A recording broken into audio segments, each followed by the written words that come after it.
যদি শুনো হয় মাইকটা ভালো, মাইকটা ভালো, সিট ভালো, সব ভালো। প্রথম যেই দেখলাম এবং বেলা যেই বাজতেছে সব ঠিক আছে, 100 থেকে 100। তুমিও ভালো। হ্যাঁ, তুমিও ভালো, মাইকও ভালো। সাউন্ডটা আপনি একটু ঘুরে যান এদিক দিয়ে। হইলো হইলো, না হইলে আমি গাইতে দেখি নাকি। হলো যা হবার। হ্যালো, মানে সমস্যা হয় ওইটারে বন্ধ করতে গিয়ে আমারটা কমায়। সবগুলি অফ করো, সবগুলি অফ করো, সব সব অফ করো, সব থেকে তারপরে চালু করো একটা একটা করে। এটা অফ করেন, এটা চালু আছে, এটা বন্ধ করো। হ্যাঁ আছে আছে। মনিটরের লাইনটা বন্ধ করে আবার দাও। হ্যালো, এটা বন্ধ করে চাল নাই।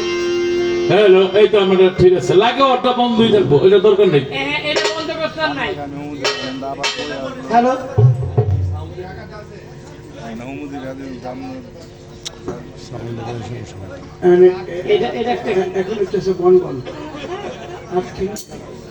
আচ্ছা, এবার তুমি হ্যালো করলো। হ্যালো হ্যালো হ্যালো, এটা দাও, দিয়ে তুমি বসে থাকো। যা আছে দোয়ের যেভাবে চলে এটাই ভালো। ওকে, হলো যা হবার, বাকি কিছু না।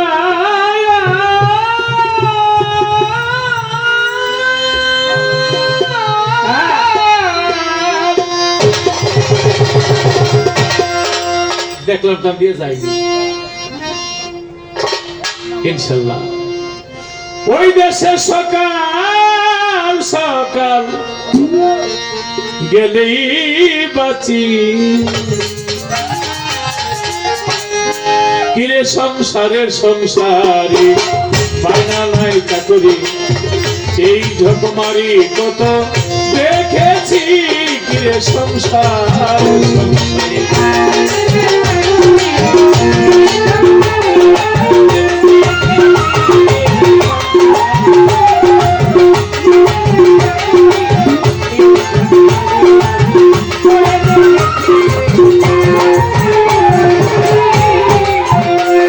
আমি ভেবেছিলাম ভাইয়ের বল বড় বাহুবল, বিপদে আপদে ভাই সহায় আর সম্বল।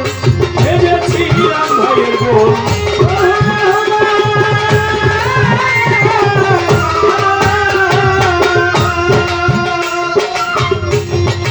ছেলে মেয়ে নাতিপুতি নিয়ে গান শুনতেছে। আলহামদুলিল্লাহ, আমার এই গানটা শুনলে কিয়ামতের আর বাকি রাখবো না।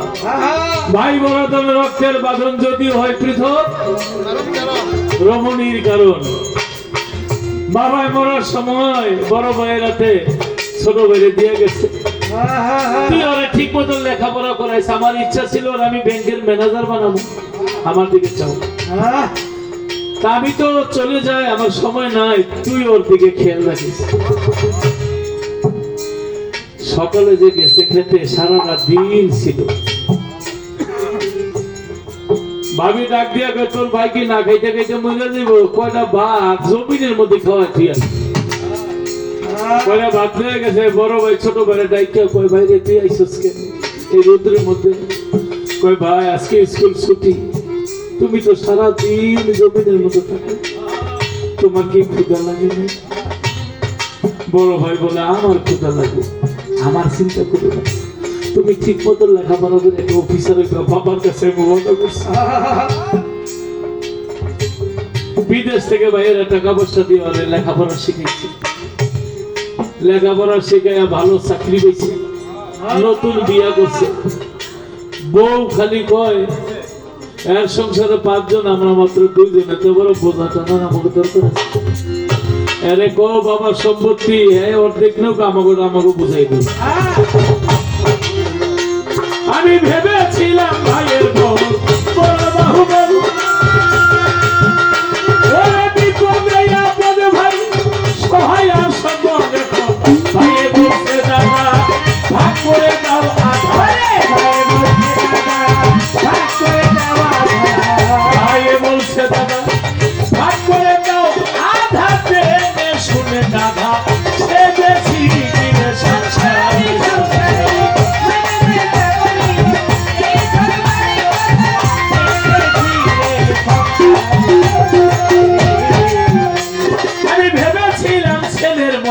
আপন কেহ নাই জাগা জমি বেচা জানে লেখায় আর পড়াই আমি ভেবেছিলাম ছেলের মতো আপন কেহ নাই।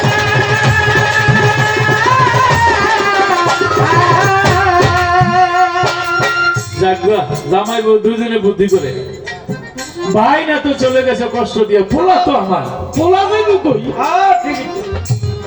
কষ্ট করে লেখাপড়া শিখায় বুড়া বুড়ি বুদ্ধি করে লাল টকটকা দিয়ে একটা বউ আনবো আইন নাই শীতের দিন বউ গরম মুড়ি বানায় খাওয়াইব ডিম পোষ দিয়া আর কুসুম গরম পানি করে দিব জুকুর হেই পানি দিয়ে আবার গোসল করে ভাতটা বলাই বউলে বাইকে বসে আয়া কই বাবা মানে সালাম করো বাবা মানে জিগে এটা কেডা কই আপনার পুত্রবতী বিয়া করলে খবরও তো পাইলাম না কই বাবা আমেরিকান সিটিজেন সুযোগ পাইছি কাম সাজানো দিনের 10টা পর্যন্ত বউ নাক রেখে ঘুমায় পোলায় মায়ের ডাকিয়া গো কিরে তোর বউদি ঘুমতে ওঠে না খবরদার বড় লোকের মায়ের ডাক দিও না ডাক দিলে মাইক করতে পারে তোমার বললে দুটা ডিম্পুস করে রাখো আর কুসুম গরম পানি করে রাখো তোমার বউ উচ্চা গরম পানিতে হাত মুখ ধুইয়া যাতে নাস্তা করতে পারে বুড়ায় বুড়ি রেখে কিরে কোন হইল আল্লাহরে কইলাম কি আর হইল নাকি উল্টা হেরে গরম পানি করে দিত ডিম দিয়ে নাস্তা করতো একবার বেশি বগর বগর করো না এই বুড়ায় সব নষ্টের গোড়া বেশি কিছু করলে করে আমি ভেবেছিলাম ছেলের মতো আপন কেহ নাই অনেক কষ্ট কইরা যাবে লেখায় আর পড়ায় এখন ছেলে কই বুড়া বুড়ায় নষ্টের গোড়া ছেলে কই বুড়া বুড়ায় নষ্টের গোড়া হাই রে কপাল আমার এই মুরব্বীর বয়স তো 96 বছর আমি আজ থেকে 40 বছর ধরে গান গাই 40 বছর আগে ওনার আমি এমনি দেখছি এই যে আমার জামাই সোহেল হোসেন এরা হাতে ধরে নিয়ে চোখে খালি টেকাটা দেখে আর কিছু দেখে অল্প দেখে নিয়ে যায় খাওয়ায় বিছনা করে হোটেলে নিয়ে সব জায়গায় 2-3 জন লোকের পিছনে লাগে একটা বিয়ার দাওয়াতে গেছিল বলতে চাচ্ছিলাম না কথাটা আসলো কিন্তু উনি গান গায়ে টাকাটার সাথে সাথে বিকাশ করে পোলামের কাছে পাঠায় দেয় সেই বিয়ার দাওয়াতে উনি যেই টেবিলে বসে যেহেতু চোখে দেখে না ভালো মাংসটা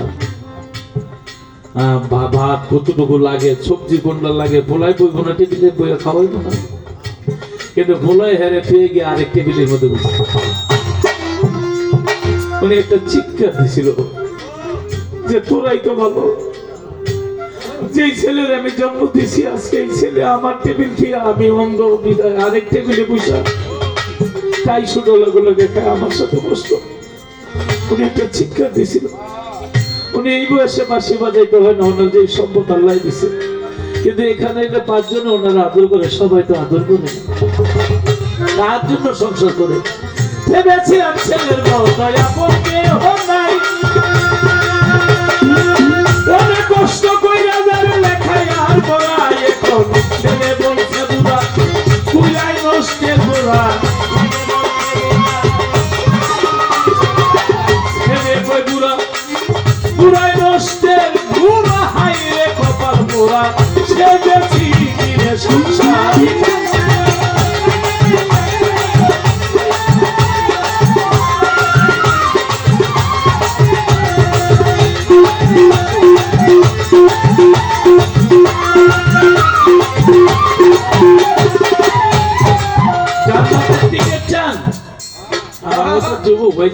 তাদেরকে বলি যখন বয়স 60-70 হয়ে যায় এই শীতের মধ্যে এমনি জ্বর থাকে শরীর জ্বর থাকলে মুখটার মধ্যে রুচি থাকে না খাইতে মন চায় না শরীরটা দুর্বল থাকে মুড ভরে ট্যাবলেট এক না দেয় ট্যাবলেট খেয়ে একটা মানুষ কয়দিন বাঁচে আপনি বাজার করছেন 10,000 টাকা আপনি একটু কাছে বসেন আর বউরে কয়ে ইলিশ মাছ আনছি ইলিশ মাছের পেটের মাছটা তোমরা কেউ খাও না আমি আমার মায়েরা বাবার কম পেটের মাছে কানা কম মাংস না টাইনে পেলাম আছে কানানা ভালাইয়া বাবা আমার মুখটার মধ্যে দেন আল্লাহ একটু আমি নিজে আল্লাহ খেতেছি। বর্তমানে কি সুন্দর সুন্দর বড়ই আপেল আইনার দিচ্ছেন খায় নাই, ওই যে মুখে রুচি নাই। আপনি ব্লান্ডার করেন তা না হইলে একটু পুতা দিয়ে একটা কিছু দিয়ে আছে সেই চা এটার মধ্যে একটু ভিত খবর দেন, এটার মধ্যে একটু দূরে ধন্য পাতা দেন, এটার মধ্যে একটা কাঁচা মরিচ দেন, এটার মধ্যে একটা ওই যে কি কয় লেটুস পাতা বা পুদিনা পাতা দেন, একটা হালকা ভর্তার মতো করেন, খাওয়ার মতো করে বাপ্পা খাইতেছে কোনো জোর করে মুখে দিবেন, মুখে দিলেই দেখবো একটু ঝাল ঝাল লাগে, একটু টক লাগে, দেখবেন খাইছে খাইছে পেটটা বসে। বড় রাতানা কিনা বাপ্পারে খাওয়াইতেছে 1.5 মাসের একটা বাচ্চা মুরগি, এটা রান্দা হাড্ডি থেকে মাংসটা শুকাইয়া টিপা টিপা মুখের মধ্যে দেয়, মা বাবা খাইতো। মা তো এখন নাই, বাবা নাই, আমি যখন দিতাম তখন ঠিকই খাইতো। বাড়িতে গেলে জিজ্ঞেস করতো খাই নাই। আপনার মনটা বইরা খাওয়া, আপনার ছেলে আপনার মেয়ে দেখবে আমার দাদার আমার দাদির আমার বাবা কত যত্ন করে খাওয়াইল কি। একটা হইলো আখেরাতের সব পেলেন, আর একটা আপনি যখন বুড়ো হয়ে যাইবেন আপনার ছেলে মেয়ে আপনার এইভাবে একটা ছেলে বাবারে ঘুষাইয়া বাড়ি ঘাড়াত নিয়ে গেছে, বাবাই ফুলার আমার এর বেশি মিস না বলে কেন, আমি আমার বাবার একদিন ঘুষাই এই জায়গাটা পেয়েছিলাম, তুই আমার এই জায়গায় আপনি তোর ছেলে একদিন তোর এই জায়গায় আনবো, গিভেন টেক যেমন দিবেন প্রাণের প্রিয় স্ত্রী স্বামীর প্রিয়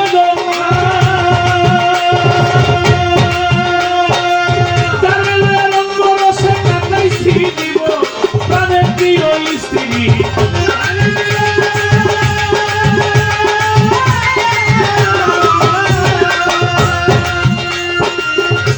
প্রাণের প্রিয় স্ত্রী যিনি আমার অর্থাঙ্গিনী। একসময় বড় খাট লাগে না, আমি ছিলাম তার বুকে, সে ছিল আমার বুকে, এক হাত জায়গায় রাত্র চলে গেছে। কিন্তু আল্লাহর মাল যখন বছরে একজন গেছে হইয়া বলে 2 হাত ধরে ঘুমা, মাঝখানে বাচ্চা ঘুমাইবে। দেখেন ছিলেন বুকে, ভাই হারাইলেন, ছেলে হারাইলেন, স্ত্রীর বুকে ছিলেন এখন 2 হাত ধরে। তারপরের বছর আল্লাহর মাল আরেকজন বলে 4 হাত ধরে ঘুমায়, 3.5 একটা খাট, 4 হাত ধরে ঘুমাই আর জায়গা থাকে, আমার তো জায়গা হয় না, কয়েকটি বারান্দার মধ্যে যাও, বুকে থেকে 2 হাত ধরে 4 হাত ধরে গেল বারান্দা, বারান্দায় গেছে ছেলে, যে বড় ছেলে বউলে নাতি নাতি রয়েছে গিয়ে বারান্দা দখল করছে। বুড়াকে আমি যাবো কই, তুমি এক কাজ করো, ওই যে গাড়ার মধ্যে একটা বাংলা ঘর আছে, ওই বাংলা ঘরে যাও, ওখানে হাঁস মুরগি থাকে, 2টা ছাগল থাকে, ছোট বয়ে গেলে পাহাড়ের ব্যবস্থা হলো তোমার থাকার ব্যবস্থা। বৃদ্ধা লোকটা বাংলা ঘরে থাকে, পানি দাও 1 গ্লাস, একজনে দিতে ছেলে আরেকজনকে দিস না, কারণ এই বুইরা যত খাইব ততই মরব। পায়খানা প্রসাব করে জামা কাপড় নষ্ট করে ফেলে কে ধুইব, আমার চোখে দেখছি, আমার কানে দেখছি, খাওয়ান দেয় নাই, খাইলে যদি পায়খানা করে এটি ধুইব কি। আমি যে কথাগুলি বলতেছি অনেকের জীবনের সাথে মিশে গেছে, আর যার জীবনের সাথে মিশে নাই অপেক্ষা করে সেই দিনটা সামনে আসতেছে। শেষ ভালো তার, সব ভালো তার। তাই যেজন দিবসে মনের হরসে জ্বালায় মোমের বাতি, আসুক গৃহে তার দেখিবে না আর নিশীথে প্রদীপ। আপনি যাদেরকে আপন মনে করতেছেন, 5,000 চাইলে 10,000 দেন, 10,000 চাইলে 20,000 দেন, আপনি অনেক ভালো, খালি দেওয়াটা বন্ধ করে দেন। ভালো কারে কয় পরকে আপন ভেবে তুই বেঁধেছিলে ঘর, তোমার সামান ফকির বড়ই আপনার সবাই বড়, একটু দয়াল আপন সে আপনার কিচ্ছু চাবে না, আপনার ভালো চাবে, আপনার পারের গান্ধারি হবে।